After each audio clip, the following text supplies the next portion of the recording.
suburbs for a family. Do you feel that some girls have too much talent and ability to waste on a home and children? A decade full of booms. 20 crazy attitudes towards working women in the 1950s. Did you know that in the 1950s, women were expected to choose between a career and a happy marriage, as if they couldn't possibly have both? It's wild to think that society genuinely believed women were too emotional for professional work and better suited for domestic roles. Number 1. Career versus marriage dilemma. Back in the 1950s, there was this crazy idea that women had to choose between having a career and having a happy marriage. It sounds wild now, but back then, people genuinely believed that you couldn't have both. It was as if two were mutually exclusive, like oil and water. You're a young woman in the 1950s, fresh out of college and eager to start your career. You've got dreams of climbing the corporate ladder, making a name for yourself, and enjoying the independence that comes with earning your paycheck. But then almost immediately, you're hit with the societal expectation that your ultimate goal should be to find a husband and settle down. The pressure is everywhere, from family, friends, media, and even educational programs that suggest a woman's primary role is in the home. There was this persistent notion that if a woman focused on her career, she would somehow become less desirable as a wife. People believed that a career-driven woman would be too independent, too assertive, and too focused on her job to be a good wife and mother. It was thought that she wouldn't have enough time or energy to take care of a home and raise children properly. The popular culture of the time, including TV shows, movies, and even songs, reinforced this idea. They depicted career women as lonely, unfulfilled, and ultimately unhappy, while housewives were shown as the epitome of blissful domesticity. Number 2. Limited career options. Back in the 1950s, women had such limited career options it's almost laughable by today's standards. If you were a woman with dreams of becoming a lawyer, engineer, or scientist, you'd face an uphill battle. Society had neatly boxed women into a few acceptable professions like teaching, nursing, secretarial work, and of course domestic roles. It didn't matter how talented or ambitious you were, these were the paths laid out for you. Teaching and nursing are noble professions, no doubt, but the limitation was frustratingly narrow. The idea was that these jobs were extensions of a woman's natural role as a caregiver. Women were seen as inherently nurturing and supportive, making them perfect for educating children or taking care of the sick. And if you were thinking about something like being a doctor or an engineer, well, you'd be met with skepticism at best or outright hostility at worst. The pervasive belief was that women lacked the physical and mental toughness for such demanding jobs. Society painted these professions as unsuitable for women, who were considered too delicate or too emotional to handle the stress. This notion didn't just limit job opportunities, it stifled women's aspirations and potential. The secretarial field was another acceptable avenue for women. Being a secretary was seen as a suitable job because it involved supporting male bosses, again fitting the stereotype of women as helpers rather than leaders. It was a role that offered some professional environment exposure, but kept women in subordinate positions. Even as secretaries, women's work was often undervalued and underpaid, reinforcing the idea that men were the primary breadwinners. Number 3. Housewife idealization. Hand in hand with these limited career options was the cultural idealization of the housewife role. The 1950s painted a picture of the ideal woman as a devoted housewife and mother, suggesting that true fulfillment could only be found in homemaking and motherhood. Everywhere you looked, from magazines to movies to TV shows, the message was clear: a woman's place was in the home. Think about all those iconic images from the 1950s. The cheerful housewife in her spotless kitchen, baking pies and taking care of her children while waiting for her husband to come home. This idea was so pervasive that it shaped not only how women saw themselves, but also how society judged them. If you weren't striving to be the perfect housewife, you were somehow failing as a woman. This cultural narrative was deeply embedded in everyday life. Women were taught that their highest aspiration should be to create a happy home. Home economics classes in schools reinforced this by teaching girls how to cook, clean, and manage a household efficiently. The underlying message was that these skills were essential for their future roles as wives and mothers. Number 4. Lack of competence. Back in the 1950s, there was a widespread belief that women simply lacked the competence to handle high-stakes business decisions or emergencies. It's baffling now, but at the time, this notion was deeply ingrained in society. People genuinely thought that women were better suited to roles that required nurturing and support rather than leadership and decisiveness. The prevalent idea was that men were naturally more logical and better equipped to deal with the pressures of the business world. Women, on the other hand, were seen as too emotional and prone to panic when faced with critical decisions. This stereotype was reinforced in various ways. For instance, many companies hesitated to promote women to positions of power, fearing that they couldn't handle the stress. When emergencies arose, it was often assumed that a male colleague would be more reliable and capable of making the tough calls. This wasn't just about underestimating women's abilities, it was about maintaining a status quo that kept men in positions of authority.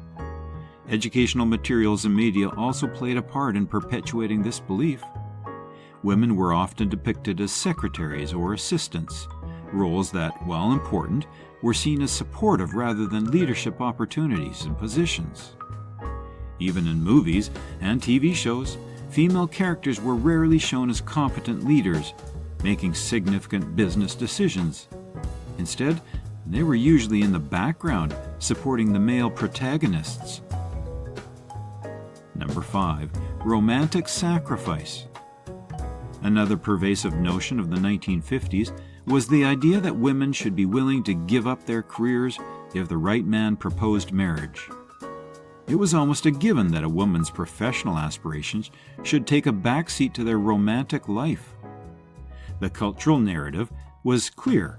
Finding a husband and starting a family was the ultimate goal, and any career ambitions were secondary at best. You're a woman with a thriving career, but every step forward is shadowed by the expectation that you'll eventually quit once you get married. The message was everywhere, in advice columns, movies, and even in casual conversations. It was as if the woman's career was merely a placeholder until she found her Prince Charming. This idea was deeply embedded in societal norms. The belief was that a woman's primary role was to be a wife and mother, and any professional work was just a temporary pursuit. When a woman got married, she was expected to devote herself entirely to her family, often abandoning her career dreams in the process. This wasn't just about individual choice, it was about societal pressure and expectations that dictated a woman's role. Romantic sacrifice was glorified in popular culture. Movies and TV shows often depicted women who happily gave up their careers for love. The narrative usually went something like this. A woman meets the man of her dreams, and despite her initial reluctance, she eventually chooses to leave her job to focus on her marriage and family. This was presented as the happy ending, reinforcing the idea that true fulfillment for women came from marriage, not professional success. Number 6. Education in domestic sciences. Back in the 1950s, if you were a woman in school, chances are you were taught a lot about domestic skills. Home economics classes were a staple in the curriculum, and these classes focused on teaching girls how to cook, sew, clean, and manage a household. The idea was that these skills were essential for their future roles as wives and mothers. It was almost as if society had decided that a woman's primary function was to maintain the home, and any other ambition was secondary. Imagine being a young girl with dreams of becoming a scientist or an engineer. Instead of being encouraged to pursue advanced math or science classes, you'd find yourself learning how to bake the perfect pie or how to properly set a table. These skills, while useful, didn't prepare women for professional careers. They reinforced the notion that a woman's place was in the home and not the workplace. This focus on domestic education wasn't just limited to high school. Even in colleges, women were often steered towards majors that were called domestic sciences. Courses in child development, nutrition, and family management were common. The underlying message was clear: women's education should prepare them to be better homemakers, not professionals. Number 7. Inherent inferiority. Adding to the challenge was the widespread belief in women's inherent inferiority when it came to professional settings. Society largely assumed that men were naturally more competent, logical, and capable of handling complex tasks and high-pressure situations. This assumption was perpetuated by both societal norms and media representations. Think about the movies and TV shows from that era. Men were often depicted as the brilliant doctors, savvy businessmen, and fearless leaders, while women were shown as their supportive wives, secretaries, or nurses. Even in stories where women were working, they were often portrayed as less competent and in need of male guidance. These stereotypes had a real impact. Employers were hesitant to hire women for challenging roles, and when they did, women had to work twice as hard to prove themselves. The idea that women were less capable than men was so ingrained that it became a self-fulfilling prophecy. Women were given fewer opportunities to demonstrate their abilities, and when they did succeed, their accomplishments were often downplayed or attributed to luck rather than skill. Number 8. Maternal instinct over career. Another pervasive belief was that women's maternal instincts should naturally outweigh any professional ambitions. The idea was that a woman's primary fulfillment came from being a mother, and any career aspiration should take a back seat to this natural role. From a young age, girls were taught that their ultimate goal in life should be to get married and have children. Even if a woman started a career, it was often seen as temporary, something to do until she settled down and started a family. The cultural narrative suggested that true happiness and fulfillment for women came from raising children and creating a happy home. This belief was reinforced by everything from family advice to popular culture. Women who prioritized their careers were often depicted as cold, selfish, or somehow lacking in femininity. The notion of the working mother was fraught with guilt and judgment, as if pursuing a career meant neglecting one's true duties as a woman. Number 9. Professional dress codes. If you were a working woman in the 1950s, the dress codes were something else. Imagine stepping into an office and being required to wear a skirt or dress every single day. Pants? Forget it. They were considered too masculine and inappropriate for women in a professional setting. The whole idea was to maintain a certain feminine appearance that fit society's narrow standards. These dress codes weren't just about looking neat and tidy, they were about reinforcing gender roles.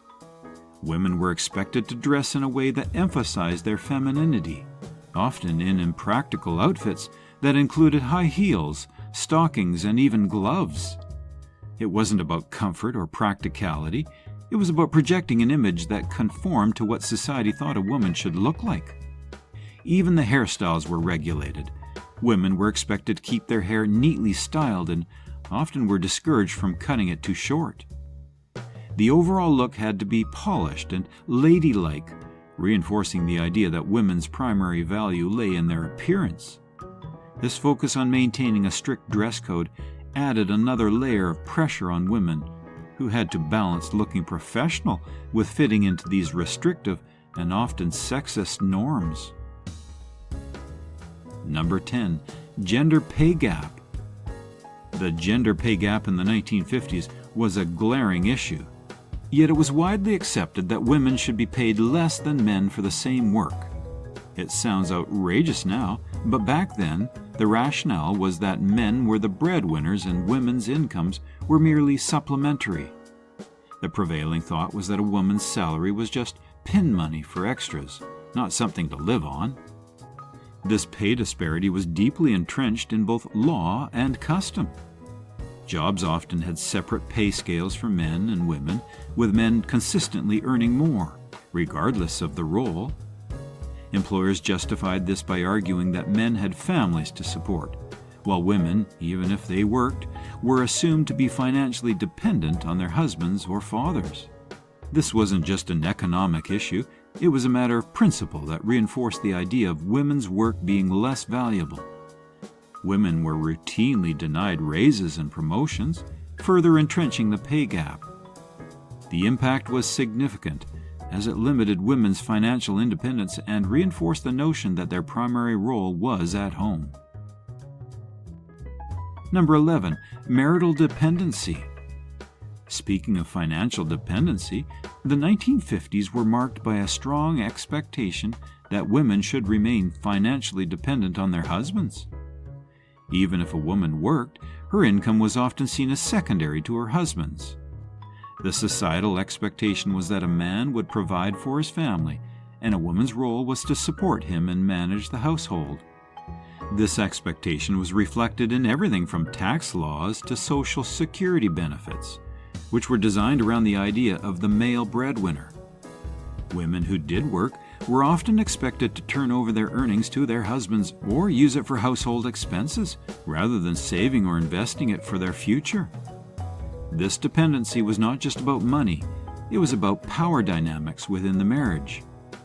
Financial dependence meant that women had less say in major decisions and were more vulnerable to economic instability if their marriage ended. The idea that a woman's financial security should be tied to her husband's success was pervasive and kept many women from seeking greater independence through their careers. Number 12, home duties priority. Back in the 1950s, if you were a working woman, you were constantly juggling between your job and home responsibilities. Society put immense pressure on women to prioritize home duties and child rearing over their professional responsibilities. It was almost as if having a career was just a side gig, while your real job was taking care of the house and kids.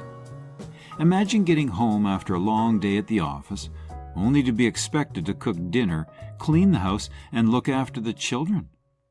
It wasn't just a personal expectation, it was a societal one. The prevailing belief was that no matter how demanding a woman's job was, her primary responsibility was to her family. And this often meant sacrificing career advancement opportunities because taking on a bigger role at work would mean less time for home duties.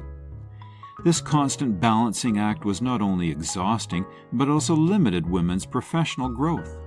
Many women felt that they had to choose between being a good mother and wife or advancing their careers. The cultural narrative suggested that if you were not excelling at home, you were failing as a woman, regardless of your professional achievements. Number 13, cultural portrayal of career women. The media in the 1950s didn't do working women any favors either. Career women were often portrayed as cold, unloving, and unattractive. Think about the typical career woman character in movies or TV shows from that era. She was usually depicted as stern, lonely, and sometimes even a bit bitter, as if her decision to pursue a career made her less feminine and less capable of love and warmth. These negative portrayals were powerful and pervasive. They sent a clear message: if you chose to prioritize your career, you were somehow sacrificing your humanity. Women who were ambitious and career-focused were often shown as paying the price in their personal lives, ending up alone and unfulfilled. This cultural stereotype discouraged many women from pursuing their professional dreams, fearing they would be seen as less desirable or less womanly.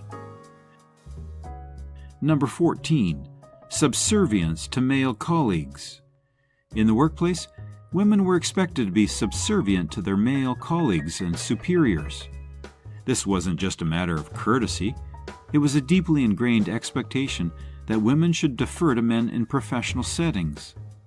If you were a woman working in an office, you were expected to take on a supportive role, even if your job title suggested otherwise. Imagine being in a meeting and having your ideas dismissed or ignored, only to hear a male colleague say the same thing and get praised for it.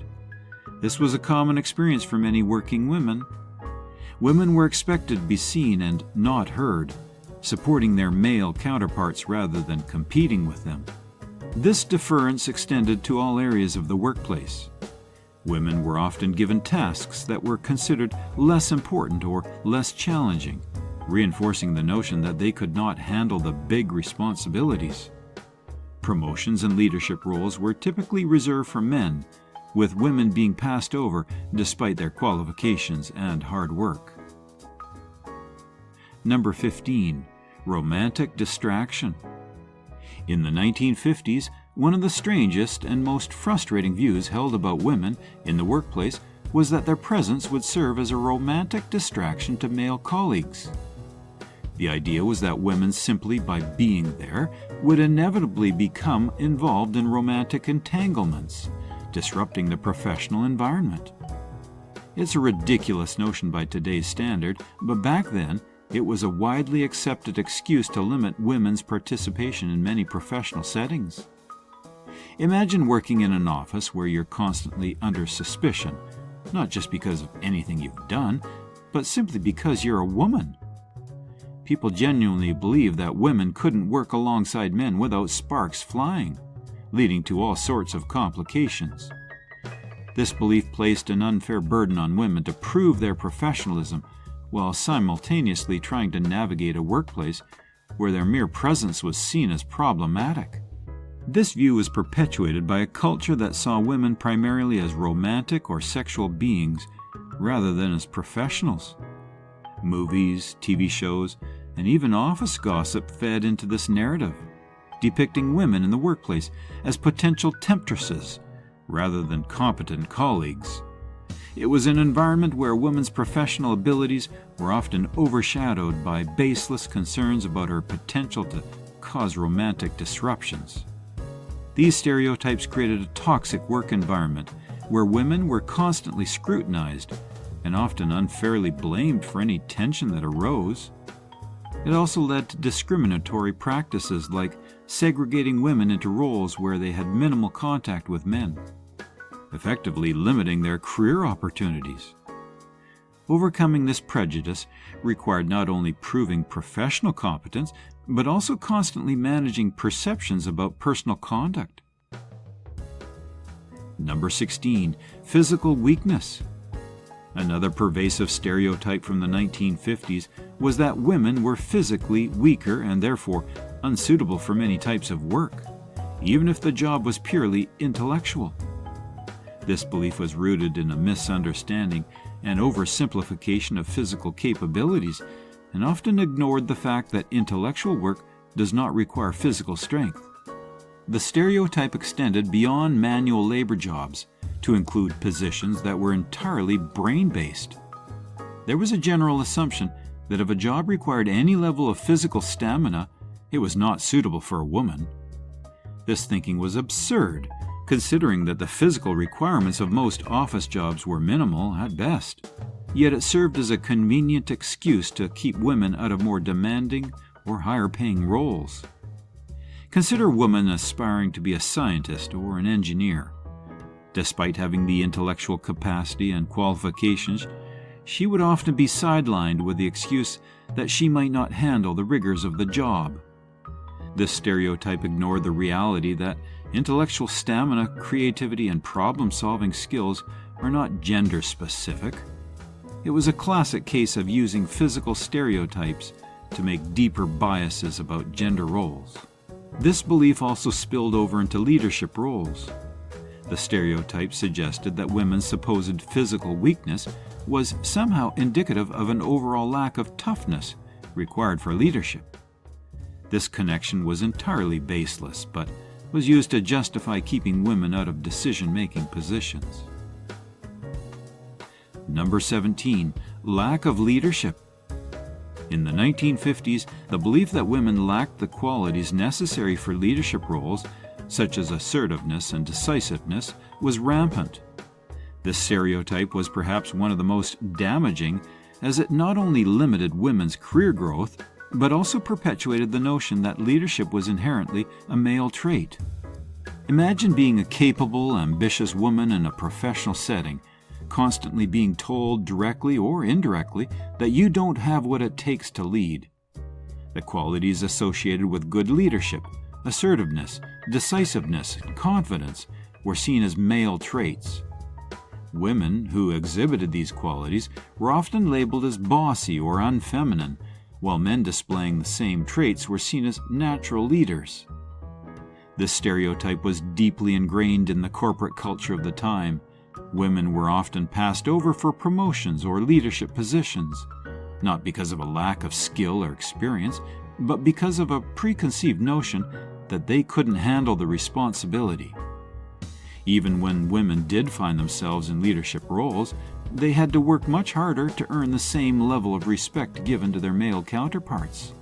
The media played a significant role in perpetuating this stereotype. Female characters in leadership positions were rare, and when they did appear, they were often portrayed as cold and unlikable. This portrayal reinforced the idea that women had to sacrifice their femininity to be effective leaders, which discouraged many from even attempting to pursue such roles. Number 18. Professional versus domestic skills. Another major obstacle for women in the 1950s was the assumption that skills useful in the home were incompatible with those needed in the workplace. This belief diminished women's potential contributions and reinforced the notion that their place was in the home, not in a professional setting. Think about the skills required to manage a household: budgeting, time management, multitasking, and problem solving. These are all valuable skills in any professional environment, yet they were dismissed when it came to assessing women's capability in the workplace. The stereotype suggested that being good at domestic duties somehow precluded women from excelling in professional roles. This dichotomy was rooted in the rigid gender roles of the time. Men were seen as breadwinners and women as homemakers, with each role requiring a distinct and non-overlapping set of skills. Women who wanted to enter the workforce had to fight against the perception that their domestic skills were irrelevant or even detrimental to their professional ambitions. Number 19. Family approval. The pressure from family and society for women to seek approval and validation from male relatives before pursuing or continuing their careers was immense. This expectation was a significant barrier to women's independence and professional growth. Imagine having to seek permission from your father, brother, or husband every time you wanted to make a career decision. It was a reality for many women in the 1950s. The societal expectation was that women needed male approval to legitimize their professional choices.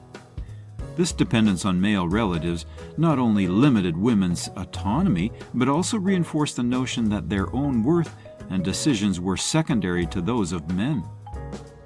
This expectation was rooted in the broader societal belief that men were the primary decision makers and protectors. Women were seen as needing guidance and approval from male figures, reinforcing their subordinate status. This pressure often came from well-meaning family members who genuinely believed they were acting in the women's best interests, but it nonetheless stifled their potential. Understanding these historical attitudes towards women in the workplace helps us appreciate the progress we've made and highlights the importance of continuing to challenge any lingering stereotypes and biases. Today, women have more opportunities and support to pursue their professional goals, but recognizing the struggles of the past reminds us why it's crucial to keep pushing for equality and breaking down barriers. Number 20. Emotional instability. No matter how competent or composed you are, your emotional stability is constantly under scrutiny. Society had this persistent notion that women were prone to emotional outbursts and couldn't make rational decisions under pressure. This stereotype wasn't just a casual option, it was a deeply ingrained belief that affected hiring practices, promotions, and even daily interactions at work. This idea was perpetuated by both popular culture and pseudoscientific theories. Movies and TV shows often depict women as overly sentimental or hysterical, especially when faced with difficult situations. Female characters were rarely shown as capable leaders or decision makers. Instead, they were typically cast in supportive roles, reinforcing the idea that they couldn't handle the pressure. In real life, this meant that women were often overlooked for leadership positions or challenging roles. Employers preferred to keep women in roles that were seen as more appropriate for their perceived emotional nature, such as secretarial or supportive jobs. When it came to promotions, the assumption that a woman might crumble under stress was a convenient excuse to pass her over in favor of a male colleague. These stereotypes were also bolstered by certain psychological theories of the time. Some psychologists claimed that women's hormonal cycles made them unstable and unpredictable. This kind of thinking justified keeping women out of crucial roles and reinforced the notion that they needed to be protected from the rigors of professional life. The idea that women couldn't be trusted with important responsibilities because they might become emotional was a significant barrier to their career advancement. So, what are your thoughts on this? Let us know in the comments below.